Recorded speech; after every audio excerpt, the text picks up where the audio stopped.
Géraldine, Mais... ça sera plus possible parce que c'est trop dur le travail. Donc de Alors, toute façon, il y a quand même aussi des nouveaux éléments liés à la société dans cette aventure.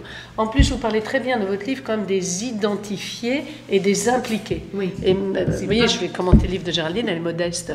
Et donc, elle dit bien, et vous dites qu'il y en a qui vont aller s'identifier profondément, et puis il y a ceux qui vont être impliqués parce qu'ils travaillent, ils s'appliquent, ils s'impliquent. Oui. Mais on revient au fait que les ressources humaines et la com interne doivent savoir raconter la propre histoire de l'entreprise, ne pas mentir et montrer tout ce qu'elle demandera comme implication, ce qui était des choses qu'on cachait un peu. Après, il y a tous les avantages que l'entreprise fournit. Là encore, vous parlez très bien de certaines marques employeurs authentiques, comme Vinci, comme EDF, où je crois vous racontez une publicité Vinci, où vous dites qu'une réussite, c'est partagé. Donc ça va dépendre aussi de la capacité du management à faire partager, oui, les consommateurs. Enfin, là, il y a beaucoup de choses dans le livre que je vous dis référent, mais franchement, vous voyez, je le connais bien et je trouve qu'il y a vraiment beaucoup de choses de valeur. Mais je crois aussi que c'est la sincérité des managers.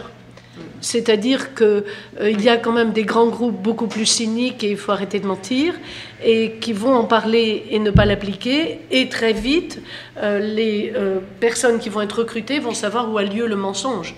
Ça aussi, c'est grâce à cette transparence quand même digitale et numérique, il y a des choses qui vont être beaucoup plus clairement dites. Je me souviens d'un très grand client qui nous a joints parce qu'il voulait retravailler la marque employeur et que toutes les revues référentes ne parlaient plus bien de lui. Et je lui dis, je ne peux pas prendre ce contrat parce qu'il faut que vous vous demandiez pourquoi cela est le cas. Mais on ne va pas faire de maquillage. Vous voyez ce que je veux dire?